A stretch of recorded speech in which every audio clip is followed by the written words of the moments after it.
ന്യൂനപക്ഷ സ്കോളർഷിപ്പുകളുടെ ഫണ്ട് വെട്ടിക്കുറച്ചത് പിൻവലിക്കണമെന്ന് സീറോ മലബാർ സഭ പബ്ലിക് അഫയേഴ്സ് കമ്മീഷൻ ആവശ്യപ്പെട്ടു. സംസ്ഥാന ന്യൂനപക്ഷ ക്ഷേമ വകുപ്പിന്റെ വിവിധ വിദ്യാഭ്യാസ സ്കോളർഷിപ്പുകൾക്കായി ബഡ്ജറ്റിൽ നീക്കിവെച്ച തുക വലിയ തോതിൽ വെട്ടിക്കുറച്ച നടപടി പിൻവലിക്കണമെന്ന് സീറോ മലബാർ സഭ പബ്ലിക് അഫയേഴ്സ് കമ്മീഷൻ വ്യക്തമാക്കി. അനീതിപരമായ 80-20 അനുപാതത്തിലൂടെ ക്രിസ്ത്യൻ ന്യൂനപക്ഷ വിഭാഗങ്ങൾക്ക് സ്കോളർഷിപ്പുകളിൽ അർഹമായ പ്രാതിനിധ്യം ദീർഘനാളത്തേക്ക് നിഷേധിക്കപ്പെട്ടിരുന്നു.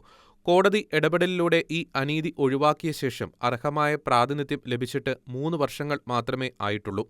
ഈ സാഹചര്യം നിലനിൽക്കുമ്പോൾ ഈ വർഷം സ്കോളർഷിപ്പിന് വകയിരുത്തിയ തുകയിൽ വലിയ തോതിൽ വെട്ടിക്കുറവ് വരുത്തിയത് സംശയകരമാണെന്ന് സീറോ മലബാർ സഭ പബ്ലിക് അഫയേഴ്സ് കമ്മീഷൻ പറഞ്ഞു. ഈ വർഷത്തെ പല സ്കോളർഷിപ്പുകൾക്കുള്ള അപേക്ഷകൾ സ്വീകരിച്ച ശേഷമാണ് വൻതോതിൽ തുക വെട്ടിക്കുറച്ചിരിക്കുന്നത്.